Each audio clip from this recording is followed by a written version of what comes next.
Access your free language gifts right now, before they expire. Here's what you're getting this month. First, the Asking for Directions Conversation Cheat Sheet. Can you give directions in your target language? If not, then this beginner conversation cheat sheet is for you. You'll learn all the questions and phrases for asking and giving directions. So download it for free right now. Second, the Listening Comprehension course for beginners. How are your listening skills? Take this beginner video course to sharpen them up. Third, can you talk about drinks in your target language? Learn how to say coffee, beer, tea, wine, and much more with this quick vocab bonus. Fourth, how do you say autumn in your target language? Don't know? Access this 1-minute lesson to learn all the autumn-related words and phrases. If you want to learn these words fast, use the free audio slideshow tool inside the lesson. Fifth, the 45 must-know gym words. Words like cardio, bench press, abs, deadlifts, and leg day. Don't skip this lesson. You'll master all the must-know gym words with this next vocabulary lesson. Sixth, free audiobooks. Unlock our huge library of language learning audiobooks. Save them to any device and listen and learn. They're yours to keep forever. And finally, the deal of the month. If you want to finally master the language with lessons by real teachers and our complete language learning program, get 40% off Premium or Premium Plus with the Epic Sale. To get your gifts and language learning resources, click the link in the lesson description below. Download them right now, before they expire.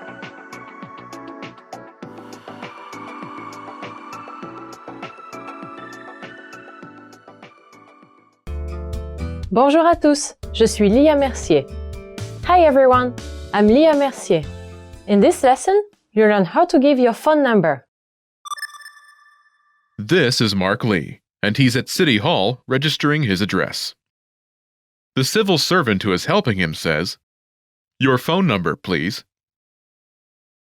Votre numéro de téléphone, s'il vous plaît.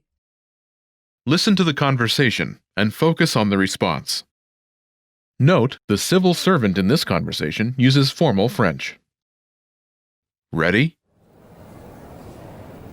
Votre numéro de téléphone, s'il vous plaît. Mon numéro de téléphone est le 06 00 34 57 00.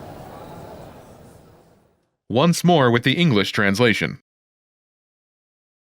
Votre numéro de téléphone, s'il vous plaît. Your phone number, please.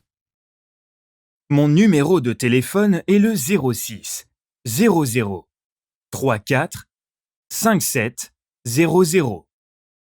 My phone number is 06 00 34 57 00.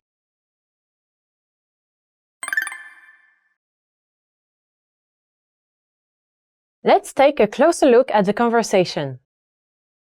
Do you remember how the civil servant says, "Your phone number, please"?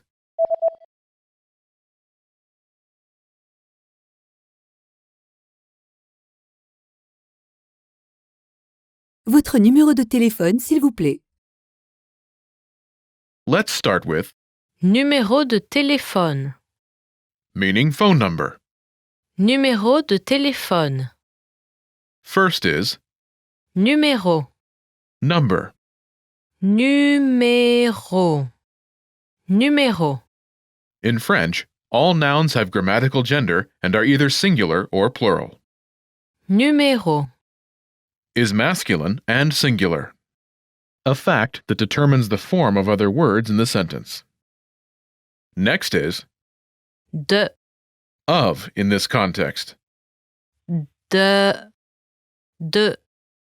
Last is Téléphone. phone. Téléphone. Téléphone. Note. Téléphone. Translates as telephone or phone. We'll use the abbreviated version, phone, as this will include various kinds of phones, including mobile phones, landlines, and so forth. Together, it's Numéro de téléphone. This literally means number of telephone, or telephone's number, but it translates as telephone number or phone number. Numéro de téléphone. Before this is Votre. meaning your in this formal context. Votre. Votre. Note: Votre. fundamentally means your when referring to more than one person, but it's also a formal way to say your when speaking to someone directly using formal French. Now, you might be more familiar with Ton. an informal word for your, as in Ton numéro de téléphone. your phone number. As this is a city office setting, the formal form Votre. is more appropriate. Altogether, Votre numéro de téléphone. your phone number. Votre numéro de téléphone. Last is S'il vous plaît. meaning please. S'il vous plaît. S'il vous plaît. Altogether, it's Votre numéro de téléphone, s'il vous plaît. your phone number, please. Votre numéro de téléphone, s'il vous plaît. Remember this request. You'll hear it again later. Let's take a closer look at the response. Do you remember Mark's response? My phone number is 0600345700.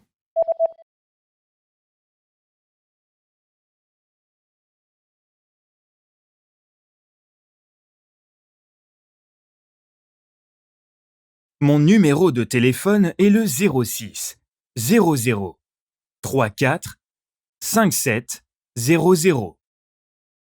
Do you remember the phrase for phone number?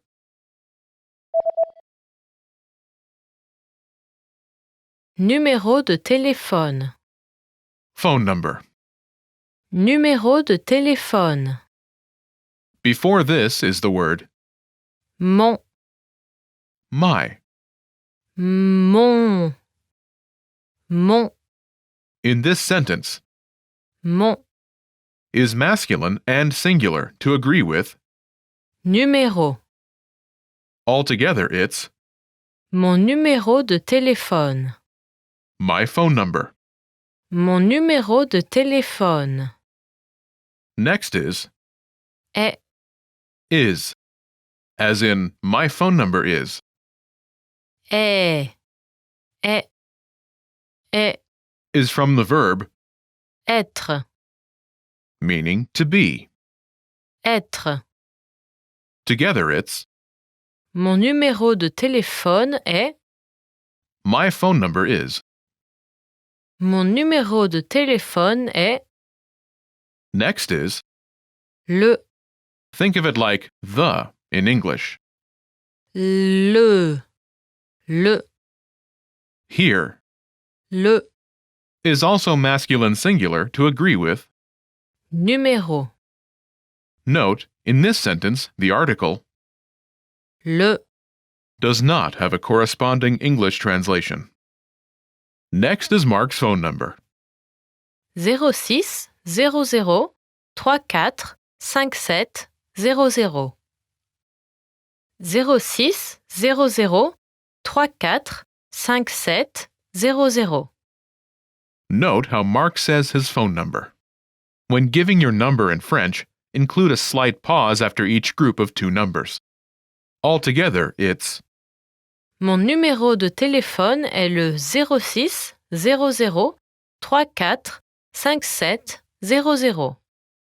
my phone number is 06 00 34 5700. Mon numéro de téléphone est le 06 00 34 57 00.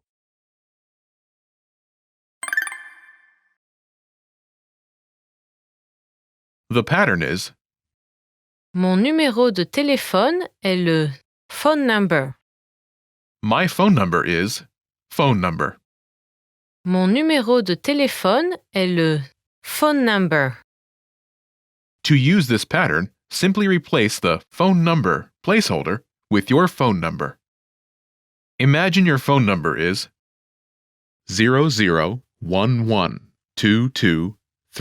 0011223344.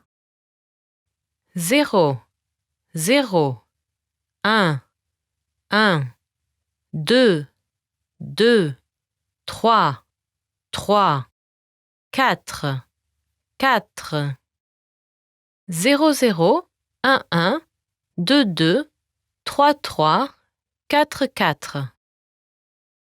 Say, my phone number is 0011223344. Ready?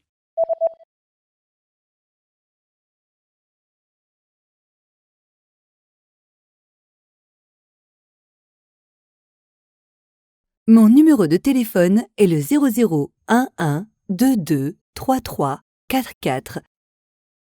My phone number is 0011223344. Mon numéro de téléphone est le 0011223344. In France, all numbers start with 0, with the exception of emergency services.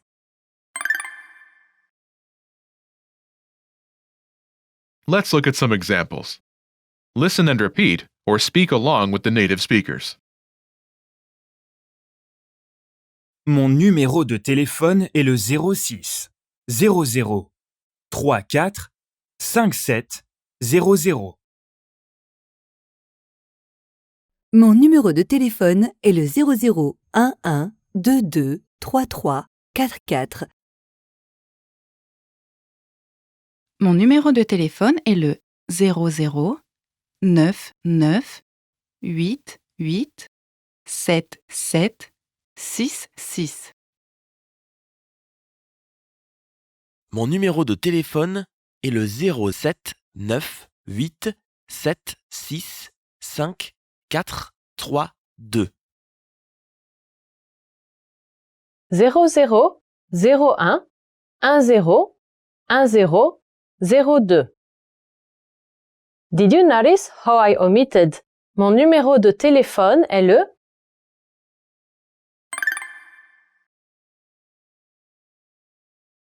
00 01 10 10 02. 0001101002. When directly responding to a request, it's often possible to omit part of the response. Here, by simply giving your phone number, there's no need to say, Mon numéro de téléphone est le my phone number is. The pattern is, phone number. you should be aware of this shortcut, but for this lesson, we'll use the sentence pattern. Mon numéro de téléphone est le phone number. My phone number is phone number. Mon numéro de téléphone est le phone number.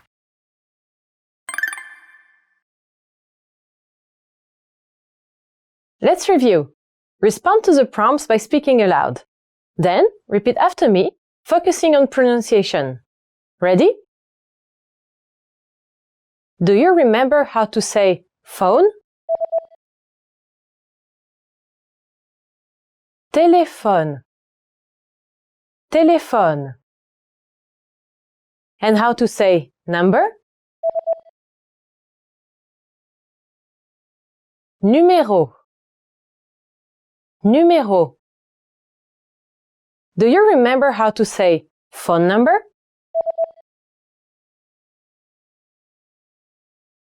Numéro de téléphone. Numéro de téléphone. And how to say my phone number.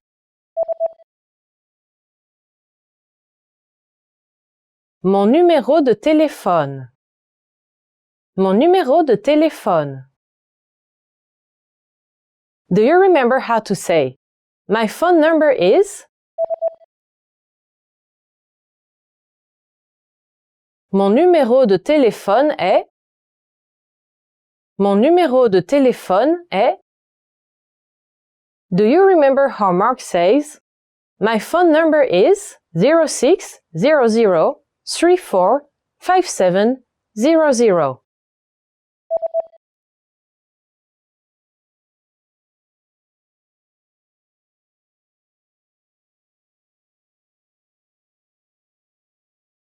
Mon numéro de téléphone est le 06 00 34 57 00. Mon numéro de téléphone est le 06 00 34 57 00. Do you remember the formal way to say your phone number?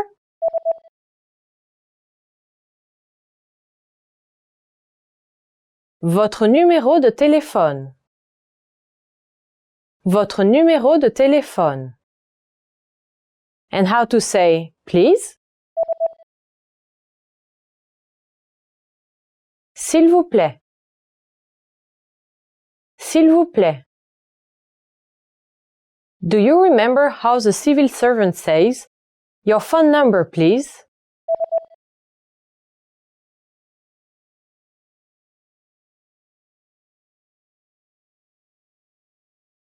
Votre numéro de téléphone, s'il vous plaît. Votre numéro de téléphone, s'il vous plaît.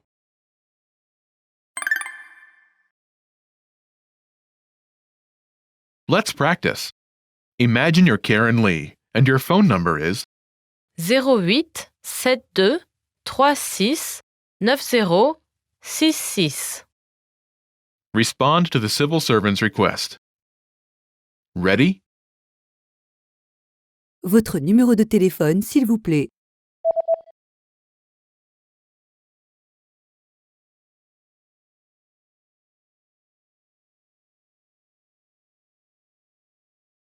Mon numéro de téléphone est le 0 8 7 2 3 6 9 0 6 6.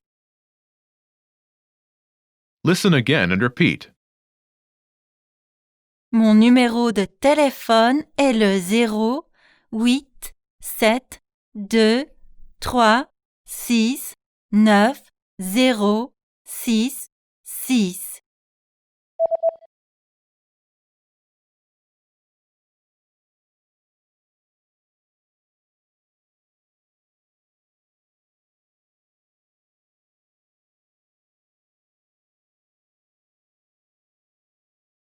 Mon numéro de téléphone est le 0 8 7 2 3 6 9 0 6 6. Let's try another. Imagine you're Ben Lee and your phone number is 01 10 10 02 03. ready? Votre numéro de téléphone, s'il vous plaît.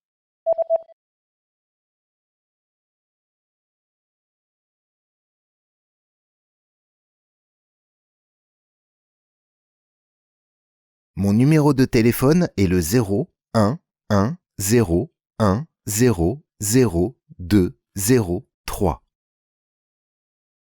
Listen again and repeat.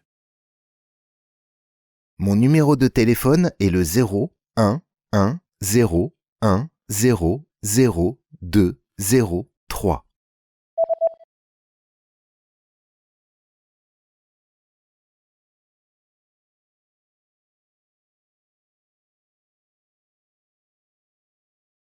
Mon numéro de téléphone est le 0 1 1 0 1 0 0 2 0 3. Let's try one more. Imagine you're Justine Jerome and your phone number is 00 99 88 77 66. ready? Votre numéro de téléphone, s'il vous plaît.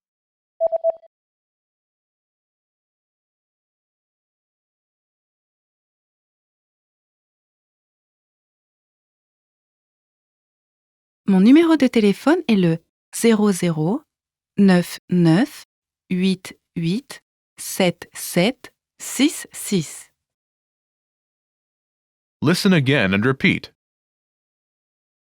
Mon numéro de téléphone est le 00 99 88 77 66.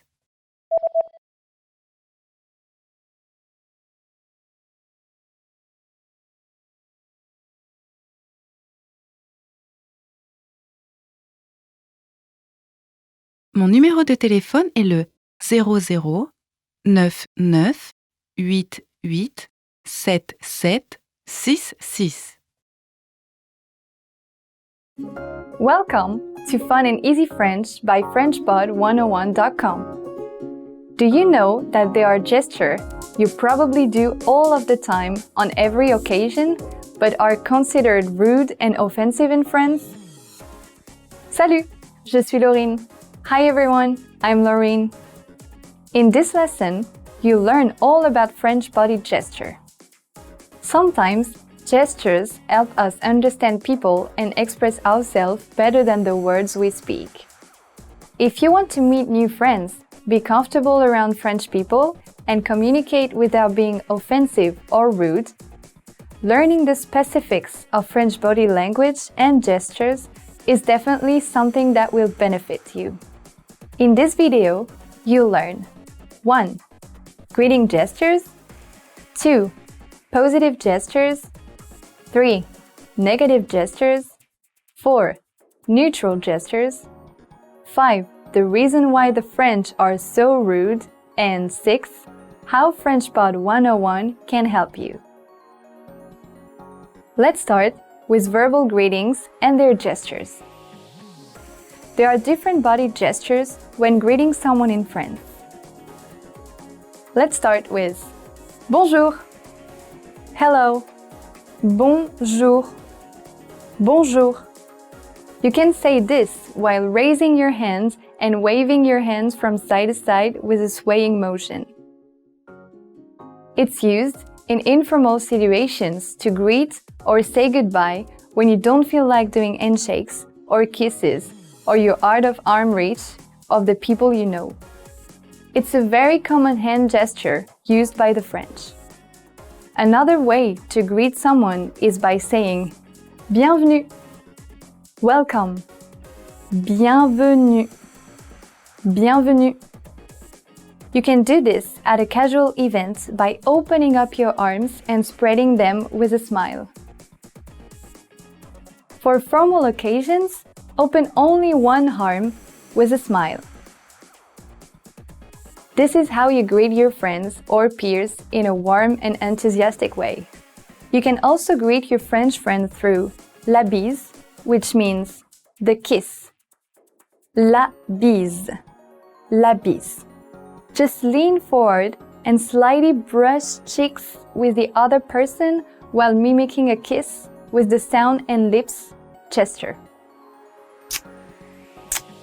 Then switch cheeks and repeat. If you want se serrer la main, which means to shake hands, you can do so by reaching towards someone's hand and doing 1 or 2 up and down movements while looking at the person you're greeting straight in the eye. Se serrer la main. Se serrer la main. Shaking hands is common among friends, colleagues, or strangers in France. Next is positive gestures. Let's learn about French expressions and gestures that tend to have positive connotation. You'll surely find them useful next time you visit in France. First is oui. Yes, excellent. Oui. Oui. You can add this by taking a fist and extending your thumbs upward. A thumbs up gesture in France is an all-time classic. Although, if you're from the UK and US, be careful when using OK, where you join your index and thumbs to make a circle. In several European countries, including France, it's a negative meaning, 0 or worthless. Another positive gesture commonly used in France is related to the expression ça va être génial. It's gonna be great. Ça va être génial. Ça va être génial. You just have to rub your palms together when doing this. But you're probably wondering what makes it a positive gesture when it can mean that you're cold. Depending on the context, rubbing your palms together usually convey that you're exciting or expecting something amazing. For example, you do this gesture when you're expecting to make good money or before eating gorgeous-looking meal. Délicieux is also a type of positive gesture in France. It means delicious. Délicieux. Délicieux.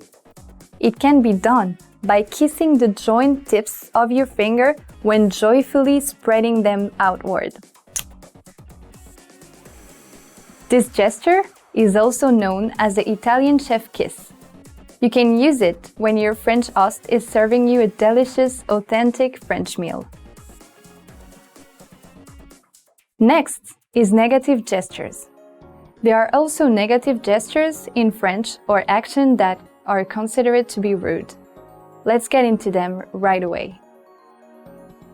The first negative gesture is related to bof, which means something like I don't care, I don't know, I'm not sure. Bof. Bof. It's done by spreading your arms open with palms up, then raising and lowering your shoulders. This infamous Gaelic shrug has many different meanings, so it's not the easiest one to pick up. You can use it when you're feeling indifferent, doubtful, or indecisive, but it can express a wide range of messages. It's not my fault, there is nothing I can do, don't ask me, and more. You can also use bof if you don't want to commit to a straight answer. For example, je t'offre un verre? Can I offer you a drink? Je t'offre un verre? Je t'offre un verre? You can answer with bof. C'est pas mon problème. Not my problem. Not my fault. C'est pas mon problème. C'est pas mon problème. This is another negative gesture that you might want to avoid doing. In this gesture, people raise their hands slightly over their shoulder, palms toward the other person, with their head and shoulder defensively held back. It's a bit similar to the bof shrug, but is perceived as a stronger version where, instead of being indifferent or indecisive, you just don't want anything to do with whatever you're asked for. Quelle barbe! What a drag! Boring! Or literally, what a beard! Quelle barbe! Quelle barbe! This is also a negative gesture in France. It's done by stroking your cheek a few times with the back of your fingers, like you're caressing your beard. This negative gesture comes from Old Parisian slang and is only one of many beard-related French idioms. You use this when you feel bored or are annoyed with the people around you, but you're in a situation where you're not allowed to curse. For example, you are assigned to do a tedious task at work. You can turn to your coworkers and stroke your imaginary beard. Another example of a negative gesture is mon œil, meaning I don't believe you, I highly doubt that. Mon œil, mon œil. It's done by using your index finger and pulling down the bottom lid of one eye. This is the French version of the American my foot, to playfully express your disbelief or accuse someone of lying. This is a childish gesture though, so it's not really a good gesture for serious arguments or business negotiations. If you're feeling fed up or have had enough of something really terrible, you may use j'en ai ras-le-bol, which means I'm fed up, I've had enough. J'en ai ras-le-bol. J'en ai ras-le-bol. When translated literally, it just means my bowl is full. But in a French slang, it has unique meaning. When doing it, you can just swipe your hand up horizontally over your head. Combined with an eloquent frown, You can use it to express your annoyance when trouble is spinning way up over your head. Next is neutral gestures. Now, it's time to learn some neutral gestures commonly used in France. They will help you respond appropriately or express yourself without getting misinterpreted. First on the list is shh, shh, keep quiet, shh, shh. This is done by simply extending your index finger and placing it vertically across your mouth. Shh. You probably already know what this gesture means, but since it can take different forms in some countries, it's worth mentioning. Viens, come here. Viens, viens is a neutral expression done by extending up your index finger, palm up, and folding it inward. It can also be done with all finger at once. Because this isn't as obvious as it may seem, it should be performed properly. For example, if you use the Japanese palm down version, in France, it can be interpreted as rude and disrespectful.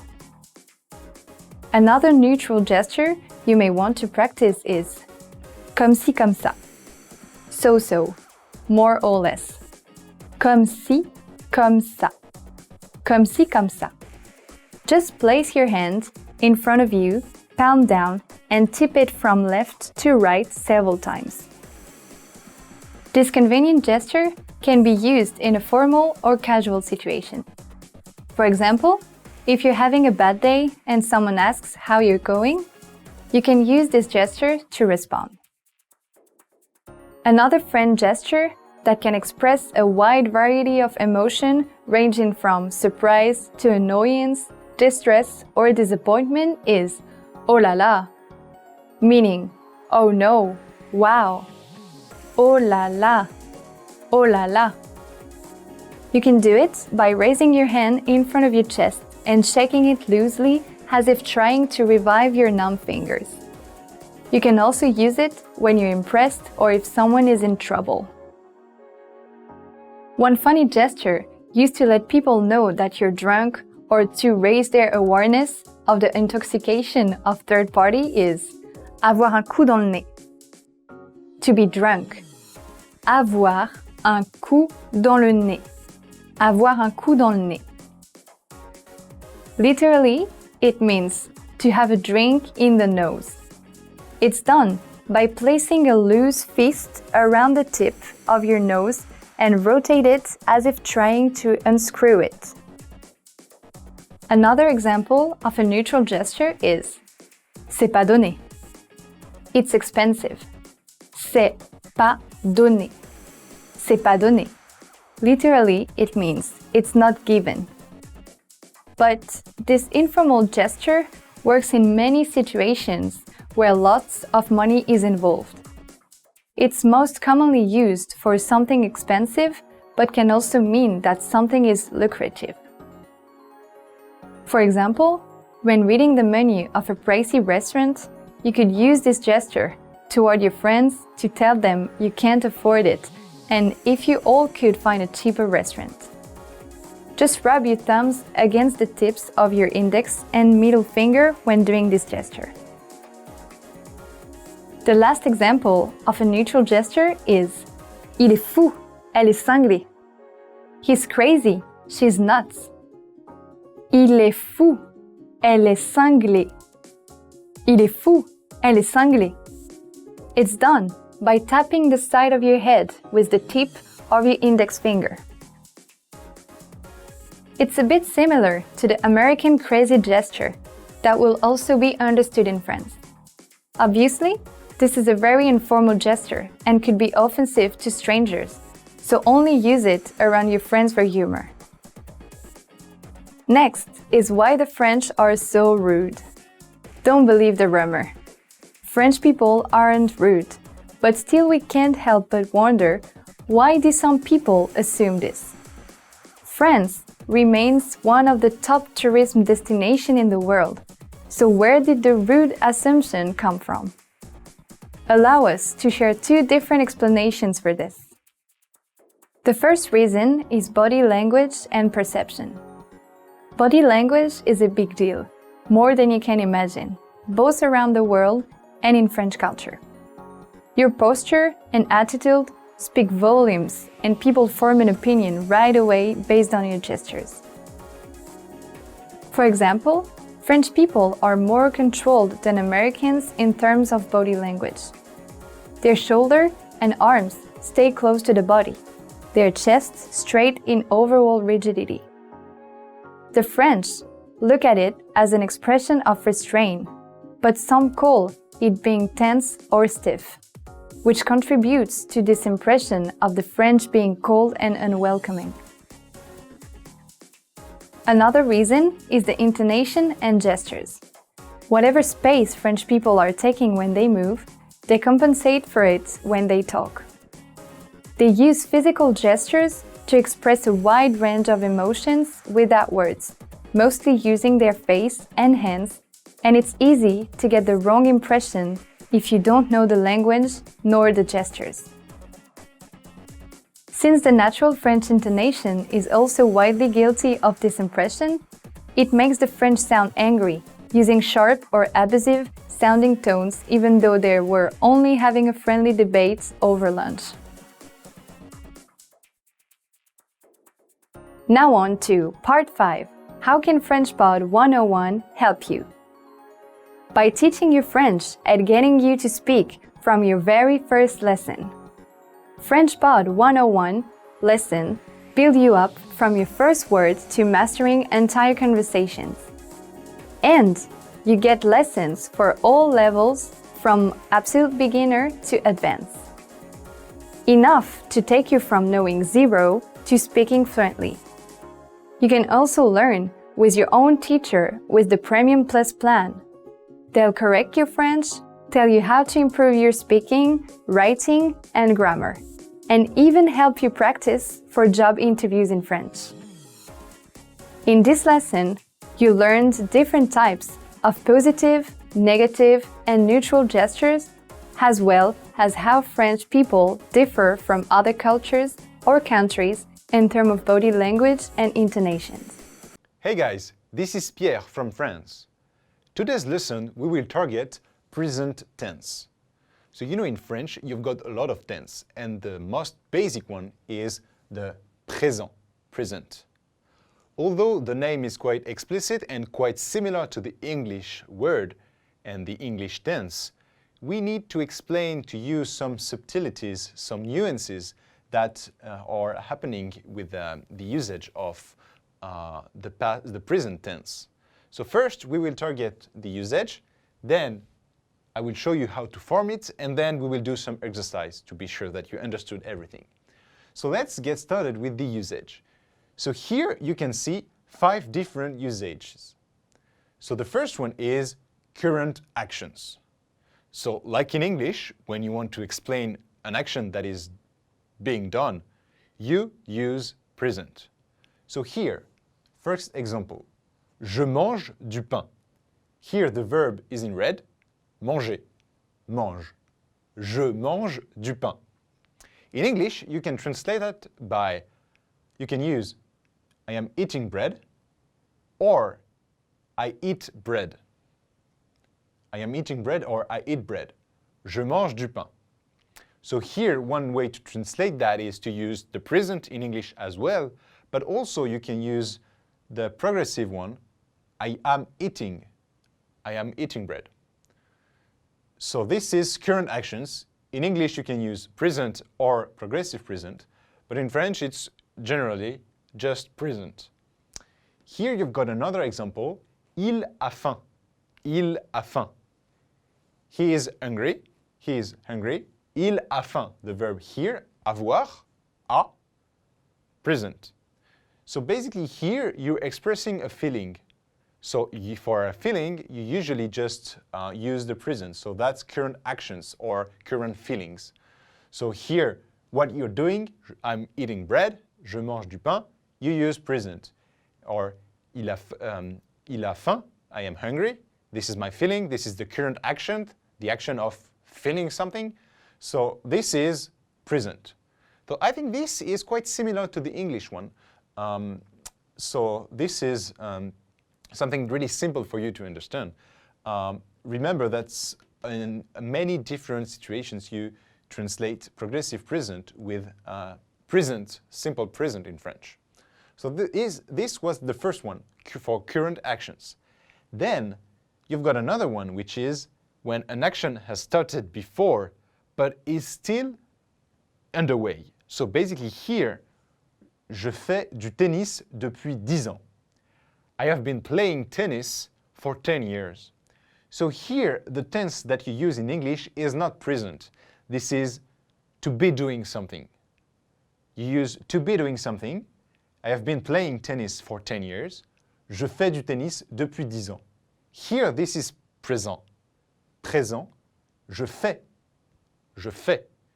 So like you're not doing actually tennis, like you're not currently playing tennis, but for 10 years you've been regularly doing some tennis, so you use, and you're still doing it, so you use présent, present, je fais. So this is an action that started, but is still underway. So here you started before, but you're still doing it. So this is something that can be translated. This is present is a way to translate to be doing something in French. Then you've got true facts. True facts. Il s'appelle Pierre. So this is my name, Pierre. Il s'appelle Pierre. My name is Pierre, or his name is Pierre here. His name is Pierre. This is true. Il s'appelle Pierre. This is a fact that is true, so we use present here. But here is like something that is like general, like a general truth. La Terre tourne autour du Soleil. The Earth revolves around the sun. So this is true, and you need to use present to express that. And in English as well, you use present. So this is similar. For facts, true facts, you use present like in English. Then the next one is habits. When you want to express an habit that you have, you need to use the present in French. For example, if you are vegetarians and you want to say that you only eat vegetables, you can say je ne mange que des légumes. Je ne mange que des légumes. I only eat vegetables. Légumes, vegetables. I only eat vegetables. So here, that's an habit that you have. Like when you eat, it's always vegetables. So here you use present. Je ne mange que des légumes. Another example is chaque lundi, je vais au cinéma. Chaque lundi, je vais au cinéma.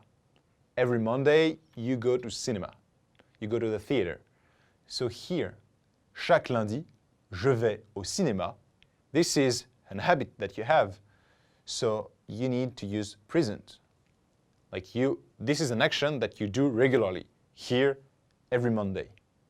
Chaque lundi, je vais au cinéma. Every Monday, I go to the theater. So this is an habit. And the last one is actions about to happen. If you want to say that you will arrive at 2 p.m., in English you use will arrive. But you can also say I arrived at 2 p.m. In French, this is more common to use just present.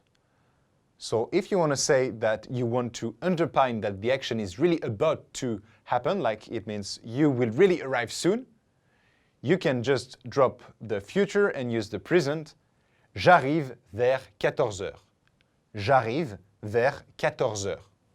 I will arrive at 2 p.m. or literally, I arrive at 2 p.m. You can also use the future here, but when you when you use the present, it means like it's really about to happen. So that's something that is almost done. Another example here is je regarde un dernier épisode, puis je dors. So here you've got two verbs that are in present.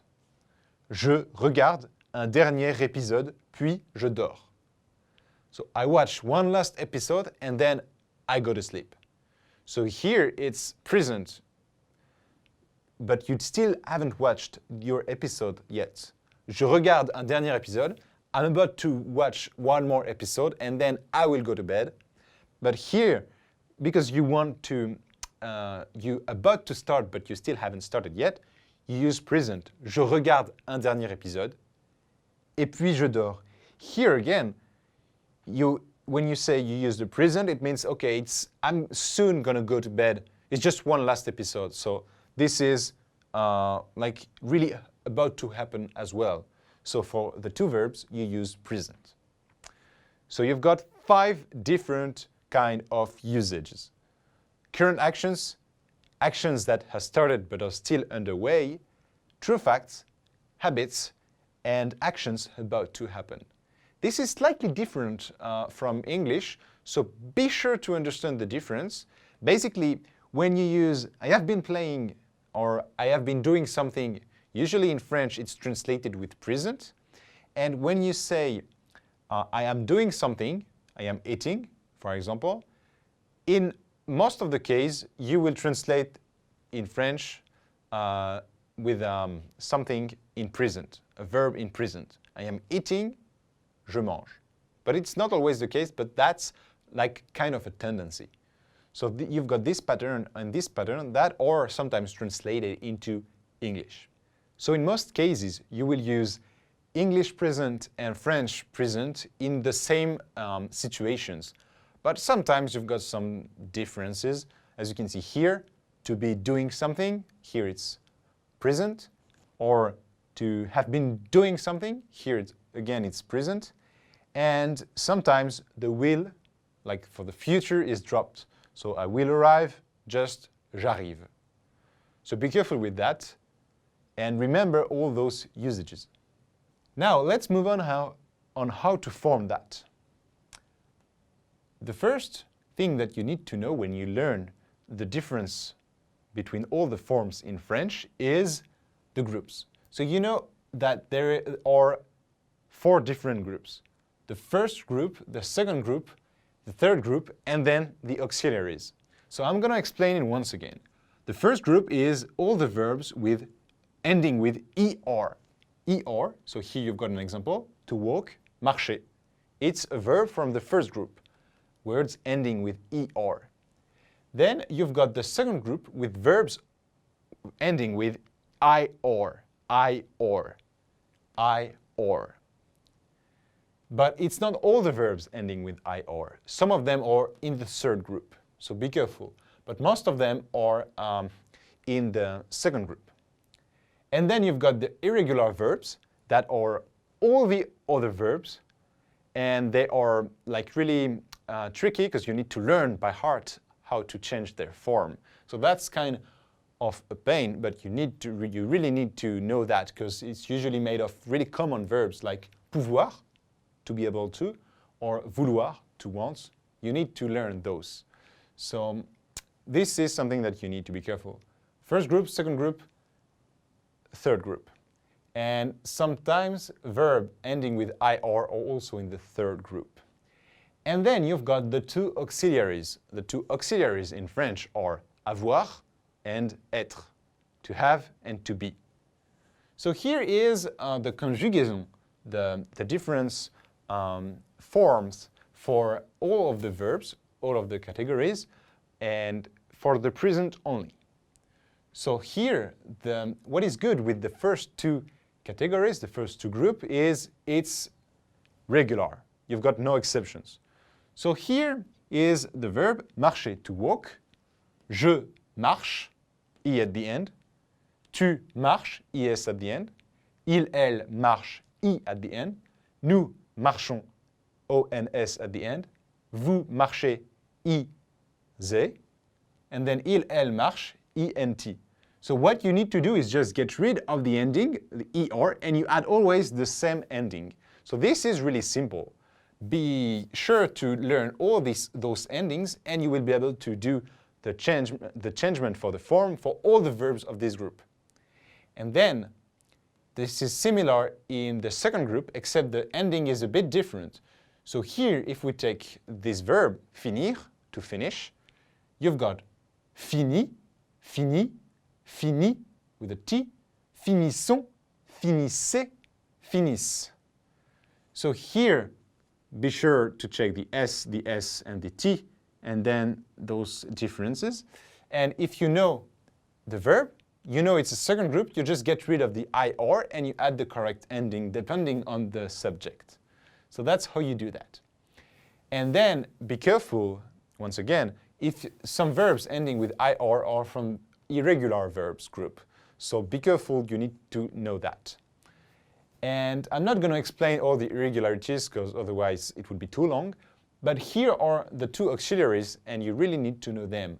So here it's for the present, j'ai. Here, because it's starting with the vowel, you get rid of the I. Then tu as, il a, nous avons, vous avez, ils ont. And then for the verb to be, suis, je suis, tu es, il est, nous sommes, vous êtes, and ils sont. Ils sont. So this is what you need to remember for the present, and then learn the irregular verbs. So this is really simple. Like this is the easiest tense in French, and this is the most common one. So basically, we are lucky for that. So just remember all those endings. And now let's do some practice, because it's always good to, after a lesson, to practice. So here are three different sentences with a gap here, and I want you to complete with the verbs in blue here. So here you've got tu, and then the verb pleurer, it means to cry, and then pour un rien. So can you try by yourself to complete? I'm going to show you the answer after showing you all the examples. So here, il, something, the verb guérir, to cure or to heal. Plus vite que ce que je pensais. Il, plus vite que ce que je pensais. And then the last one, je, the verb to be, être, toujours le dernier. So if you have difficulties to understand the meaning of the sentences, I'm going to translate that into English. Tu, pour un rien, you're crying for nothing. Then the second one is, he is healing faster than I was expecting. And then the last one, I am always the last one. So here, you've got the three verbs. Try by yourself, and then I will show you the answers. Okay, so the answers are pleurer. Pleurer ends with ER, so it's first group. So the subject is tu, ES. So you just get rid of ER and you add ES, and you've got pleure. Tu pleures pour un rien. You cry for nothing. Then, guérir. Guérir, IR. Luckily, this is a second group verb. So you just check the subject, il. You see here, IT. So this is guérir. You get rid of the IT and you add you get rid of the IR and you add IT here.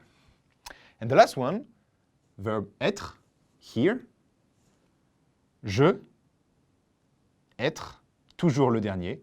Je, subject, here, verb. So, je suis, toujours le dernier.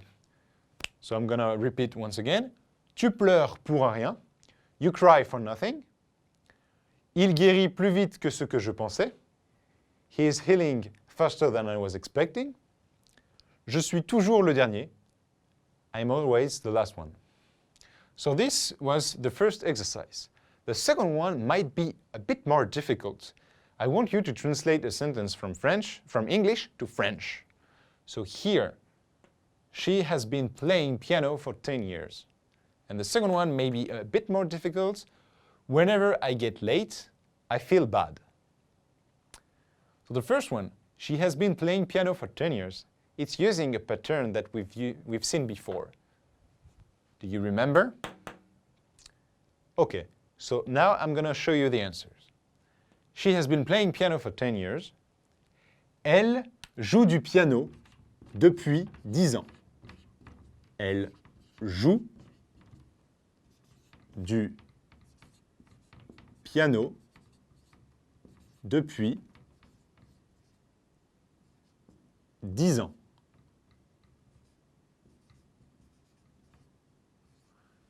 So here you've got the verb that is playing. Playing. Joue. Present. Joue is first group verb. So you just take this subject. You see it's E. So you add E at the end. And then the last one. Whenever I get laid, I feel bad. The translation is à chaque fois que je suis en retard. So here there is a space. Je me sens mal. So here there are two verbs, get late and feel bad. So get late is être en retard. Être en retard. So like it's like to be late. The literal translation of to be late. Je suis en retard. Je suis here. And then I feel bad. In French, the translation for to feel good or to feel bad, it's se sentir mal. Se sentir mal. So here you take the transformation. The subject is I, and then sentir. Sentir is irregular, so you need to know how to form it. And this is this. This form is sentir. So this one was a bit more difficult. So be sure to check all the irregular verbs. That's really important for you if you want to master all the common verbs in French, because the most common verbs are irregular. That's a pity, but you really need to learn that. So let's sum it up. So here we've seen the usage. So 5 different usages.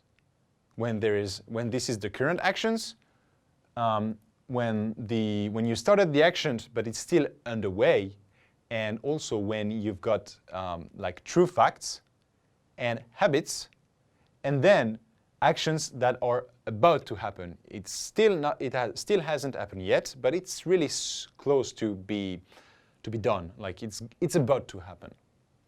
And then you need to remember all those different endings. So for the two groups, for the two main verbs avoir and être, and then learn the irregular verbs. That's really important. Well, if you remember all that, present tense is really easy for you now. So I really hope you like it. Hey guys, this is Pierre from France. And today's lesson will target the subject of the composite past, the passé composé in French. This is the main tense when you want to talk about the past in French. So be sure to master that. First, we will talk about the form, the structure, how you can create this tense. And then, after some examples, I will show you how to use it. So first, the form, the structure. You need the subject, like always with verbs in French, and then an auxiliary and a verb. You need two verbs in a certain way. You need two verbs in a way to create the passé composé. The reason why there is the word composé or composite is because you need two verbs. You need the verb that you want to use and an auxiliary. The auxiliary is être or avoir. Être or avoir. One of those two. You need to conjugate the first auxiliary, the first verb, so the auxiliary, at the present tense, so really simple, and then the verb. Each verb in French has a unique past participle, so you only need to remember one, and then you're done with the conjugation of the verb. But first, you need to know the auxiliary and how to conjugate that in present tense. So here is a quick summary. Être, the different forms are je suis, tu es, il or elle est, nous sommes, vous êtes, and then ils or elles sont. So this is for the first one, être, and then for avoir, to have. J'ai, tu as, il a or elle a, nous avons, vous avez, ils or elles ont. So you need to remember those two auxiliaries. And once, if you know only those two auxiliaries, you know how to form, like you've done half of the way. You know half of what you need to know to create the composite past. Then what remains is the past participle. The past participle is, as I said, a unique form. And it's sometimes really easy to know what is this form. So if you take the classic division of the verbs in French, you've got the first group, verbs ending with ER, second group, verbs ending with IR, and then irregular verbs, the third group. So here, if you've got a verb from the first group, so ending with ER, the past participle is really simple. You just need to get rid of the E and the R, and you add E with the accent. So for example, for the verb manger, to eat, manger, same pronunciation, exactly the same pronunciation, except you get rid of the R and you add the accent. Then for the second group, so verbs, most of the verbs ending with IR, some of them are irregular. So for most of the verbs ending with IR, you just use I. So you get rid of the R and you got the I. So for example, for this verb, to finish, finir, fini. So really simple. You get rid of the R. And then for irregular verbs, you need to learn by heart again. But it's only this time you only need to master one word, like the past participle, and then you're done. So this is not that hard, and it's usually always similar endings, like U or I or IS.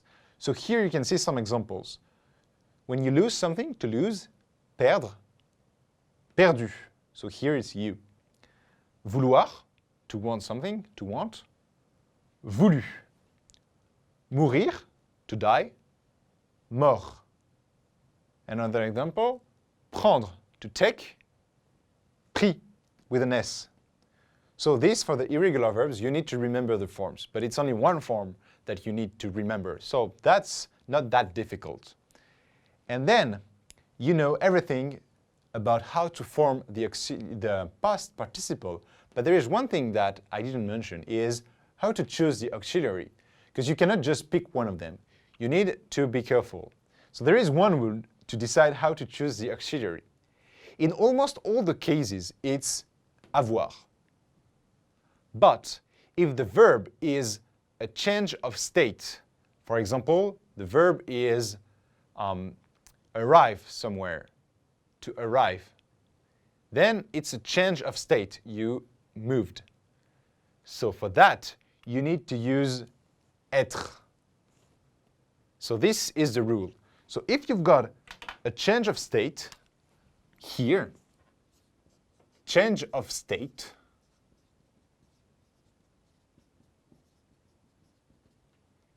it's always être, and otherwise it's avoir. So it's a bit tricky to remember what is a verb that is means a change of state. So for that, usually it's the habits that will help you to distinguish which verb you need to use. But in most cases, it's always avoir. So here are some examples to make sure that you understood everything. So for the verb manger, with the subject, you've got here I, j'ai mangé, j'ai mangé, I ate. Then for the verb arrive, arriver, as I said, you need to use the auxiliary être, because with arriver, you like changing the state. Your state is changing, so this is like that. Tu es arrivé, you arrived. Then here is perdre, to lose. Ils ont perdu. So really simple. Perdre, you use avoir. Then you've got vouloir. Nous avons voulu. Again, vouloir is like just a common verb. It's irregular, but there is no like change of state, so it's avoir. Nous avons voulu. Nous avons, and then here, vouloir, voulu. Nous avons voulu. Then rester. Elle est restée. Here, this is a change of state. Rester means to stay. And when you say to stay, you can feel that, oh, okay, you're not changing your state. But in French, it means that you're changing. The changement is you're not changing, but it's a change of state. So you need to use the verb être. So here, elle est restée. Elle est restée. And you can see here, I added an e. It's not just like that. I added this red e, and the reason is when you use the verb être, the auxiliary être, you have one more rule. This rule is you need to check the subject, and depending if the subject is feminine plural or feminine plural, you need to add something. So here you've got a feminine subject, so you need to add the e at the end. In French, e is often the mark of the feminization. So the feminization of a word is with the e, so here you need to feminize the word because the subject and the auxiliary is être and the subject is feminine. Here is another example, partir. So you change a state, you leave. Partir, to leave. Je suis parti. So here again, you need to use être. Je suis parti. So no specific rules here at the end, because the subject is je, and when you don't know if je is masculine or feminine, you assume that it's masculine, so you don't do anything. And here, the last one is mourir. The subject here is les feuilles, the leaves. Les feuilles sont mortes. Les feuilles sont mortes. The leaves are dead. So here, mourir is a change of state. You're alive, and then you're dead. So you change your state. And here, since les feuilles, the leaves, is a feminine word and also plural, you need to add es, as I said here. Feminine plural, es. Les feuilles sont mortes. So be careful with that, with the verb être. Être is used when you've got a change of state, and when you use it, you check the subject and you might need to add es or es at the end, depending on the gender of the word, feminine plural or feminine plural. So that's what you need to remember. And then, what about the usage of the passé composé? There are two main usages. So the first one is when you talk about a past event that is still affecting the present. So right now, like if I said, j'ai rangé ma chambre. Right now, j'ai rangé ma chambre. It means I've tied up my room, but it means that it's still tied up. Like now it's clean. It's not something that was done before and now it's not true anymore. J'ai rangé ma chambre. I did it in the past and it's still done. So this is one of the first example. And the second one is j'ai perdu mes clés.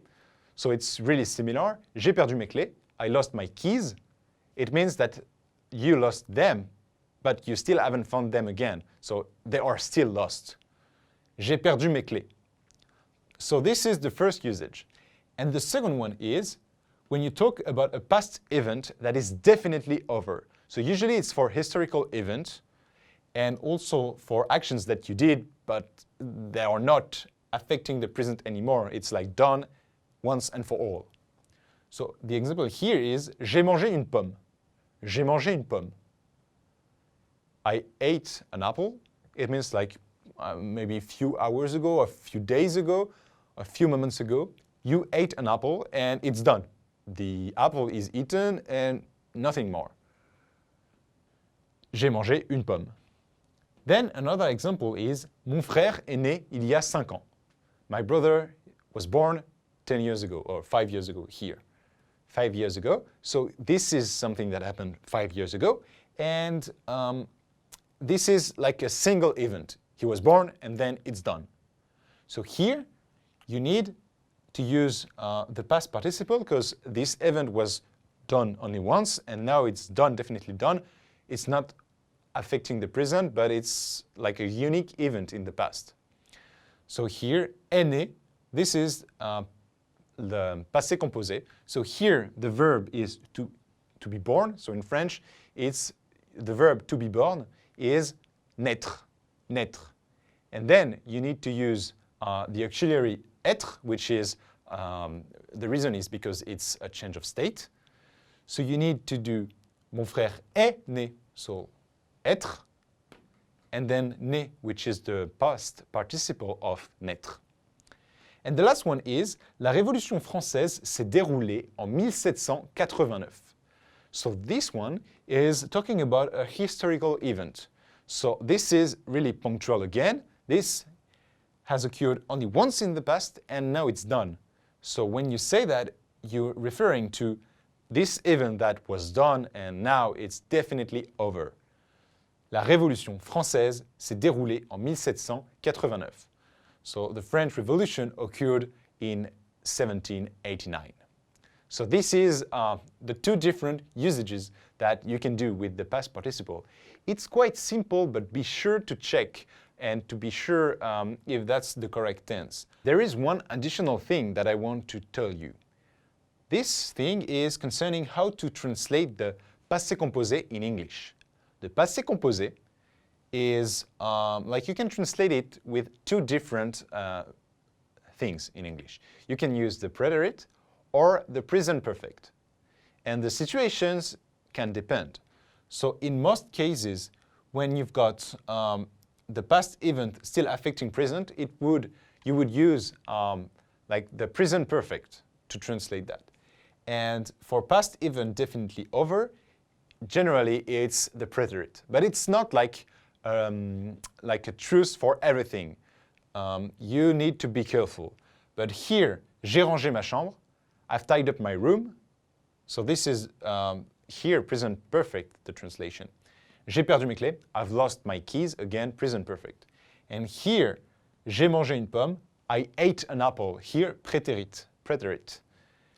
Mon frère est né il y a 5 ans, my brother was born 5 years ago, was. So here it's preterite again. So be sure to understand that preterite is not passé composé and present perfect is not passé composé. This is sometimes you need to translate passé composé with préterite and sometimes with like present perfect. So be sure to check that. And that's all for today. So be sure to remember how to form that and to be sure that you understood the tricky situation with the être verb. And then, if you remember the usage, you are perfectly good with this tense. This is one of the most common one, and this is a kind of easy one. So be sure to really understand everything. So yeah, I really hope you enjoyed this video. And if you really like it, you can click on the like button or subscribe to our channel and leave a comment in the comment section. So that's the end of this lesson, and if you want to learn more French, you can check our website frenchpod101.com. The link is in the description. So be sure to check that if you want to improve your French and get more contents about learning French. Well, see you guys. I hope you really enjoyed that. Bye. Au revoir. Hey everyone, welcome to the Monthly Review, the monthly show on language learning, where you discover new learning strategies, motivational tips, study tools, and resources. By the way, all the lessons and bonuses you're about to see can be downloaded for free on our website. So click the link in the description right now to sign up for your free lifetime account. Okay, today's topic is the secret to speaking more of your target language. If you're like most language learners, then above all, you want to speak and understand more of your target language, right? Well, keep watching. You'll learn how to prepare ahead of time to speak more, how to put this tactic to use with our learning program, and how to get free cheat sheets that'll get you speaking more. The secret to speaking more of your target language. If you're like most language learners, then above all, you want to speak and understand more of your target language. But how do you speak more when you're just starting out, when you can't yet create sentences off the top of your head? Here are some tips. Let's jump into part 1, how to prepare ahead of time to speak more. So, what's the secret to speaking more of your target language? It's something called preparation. And believe it or not, you've likely used it if you've ever had to give a speech or a presentation. So, what do we mean by preparation? Imagine that you have to go open a bank account in the language that you're learning. How would you do it? You can go in there, grunt, and use body language, or you can first come up with a list of words and phrases you need to know before you go, like debit card, bank account, I want to open a bank account, and minimum balance. You may want to look up the grammar rules for how to say, I want to. Once you know these words and phrases, you translate them into your target language and you go over to the bank to open an account. Or let's say you're meeting a person for the first time. What are some things you'd say to them? Things like, what's your name? My name is, where are you from? I am from, and so on. So you prepare a list of words and phrases, all the things you'd want to say in that situation. You translate them ahead of time so that you can communicate effectively. That's preparation. And preparation works because most conversations are predictable to a degree. For example, most conversations with friends start with greetings and catching up on how you've been.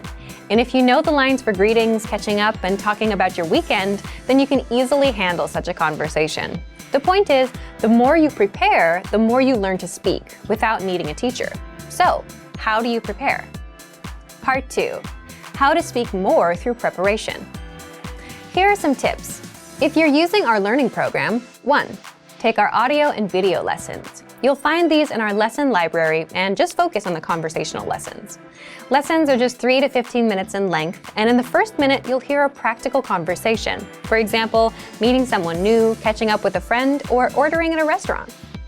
Then, our teachers break down and explain every word and grammar rule, so you can learn these lines and conversations ahead of time. Number 2, download the audio dialogue track. This gives you just the conversation. So when you finish a lesson, download it for easy review. Then make a playlist out of all of them and play the conversations on repeat. This will make them much easier to remember. Number 3, save the lesson notes. The lesson notes give you the lesson in writing, so you can read the lesson dialogue, the grammar explanations, and cultural insights for every lesson. Download and keep the notes for conversations you think are useful. For example, if you want to talk about the weather and you took a lesson on that, then download the lesson notes for that lesson.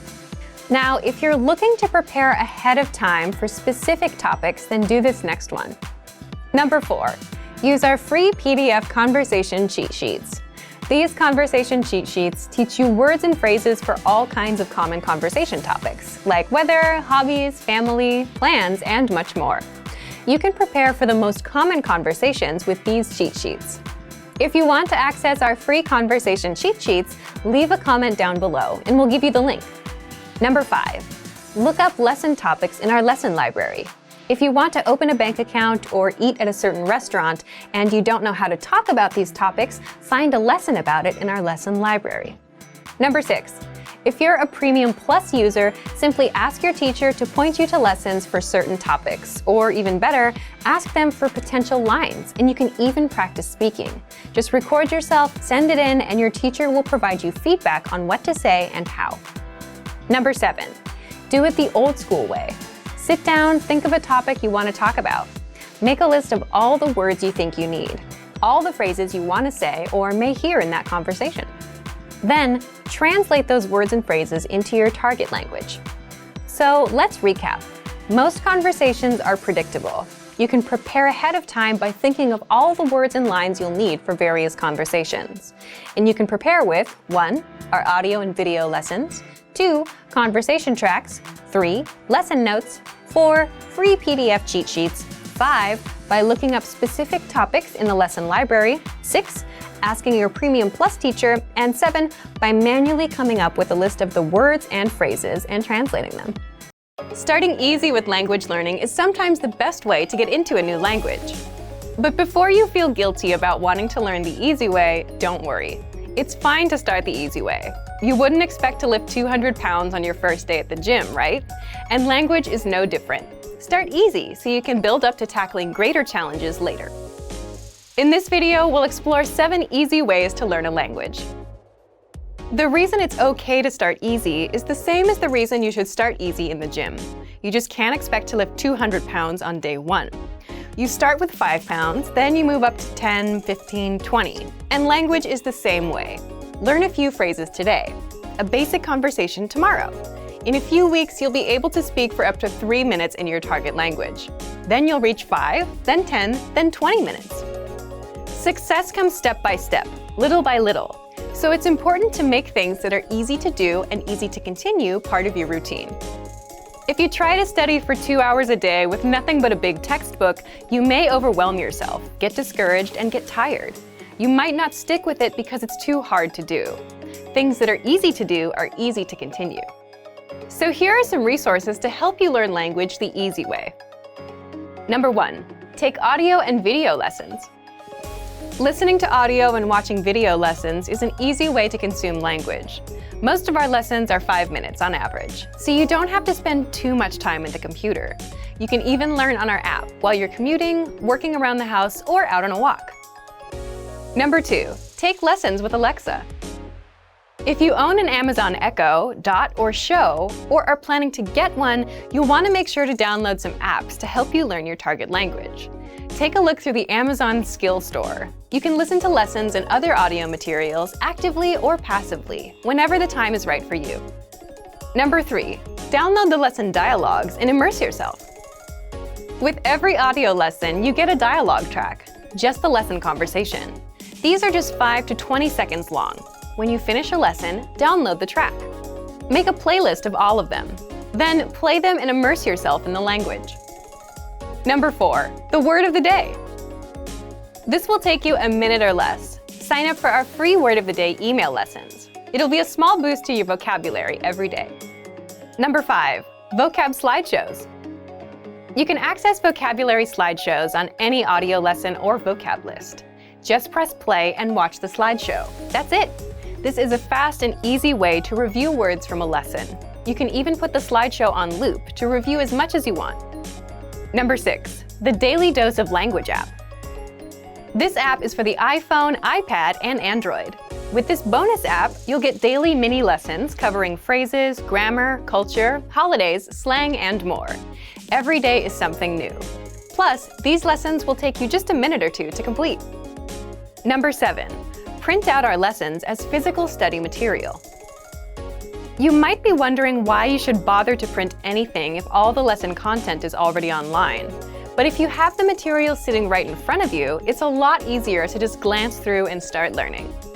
With our Word Bank study tool, you can create your own word and phrase lists and print them out.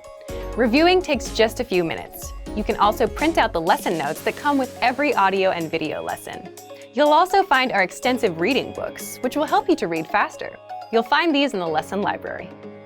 Are you afraid of making mistakes in your target language? Afraid you'll never ever be able to have a conversation or give a presentation? Or maybe you're afraid of something else. In this video, we'll cover 4 fears related to language learning and how to overcome them. The first one is, I'm afraid I'm not good enough to speak. I freeze. Do you feel like you're not good enough to speak yet? A lot of people can relate to this one. Probably all language learners have felt this at some point. It's a pretty common fear. Here are some tips to overcome it. First, speak from day 1. The best way to get good at speaking is to practice speaking. If you're holding yourself back because you think you're not good enough, you're making a mistake. That's exactly why you're not improving. You need to open your mouth and start talking. Second, if you're not sure what to say to start speaking, consider practicing with existing dialogues.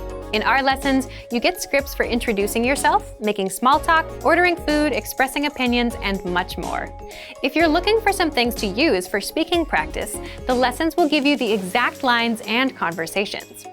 Our third tip, learn with your own teacher with our Premium Plus plan.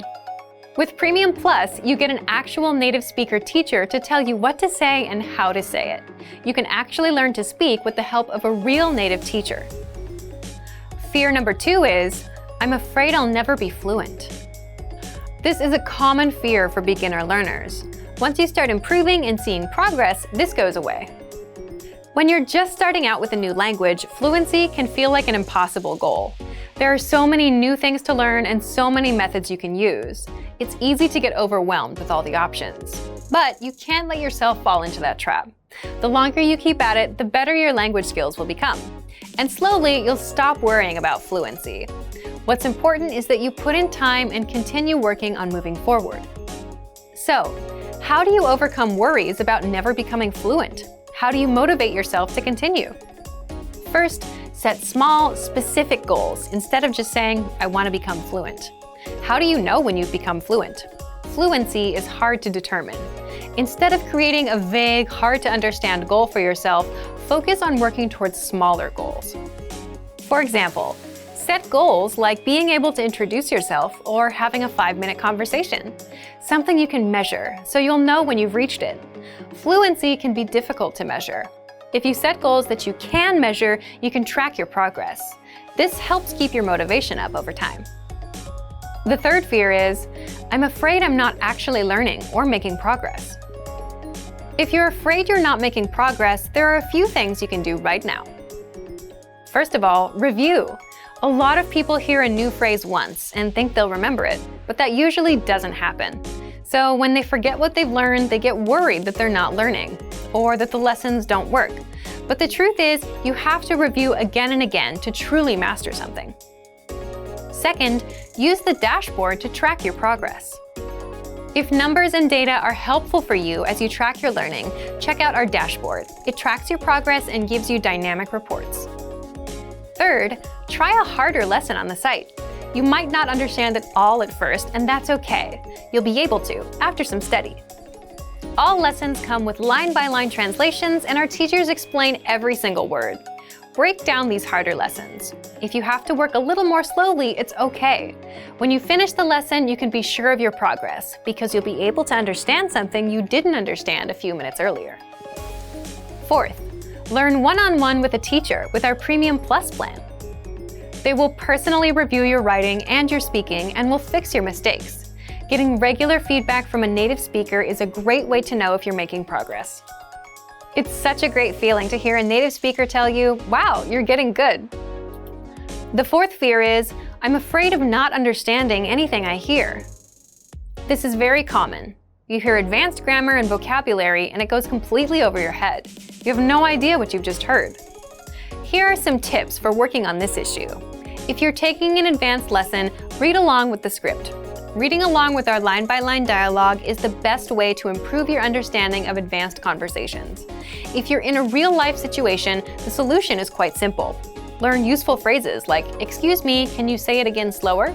Or, can you say it in simpler words? Or even just, I don't understand. There's nothing wrong with saying that you didn't understand something or asking for help.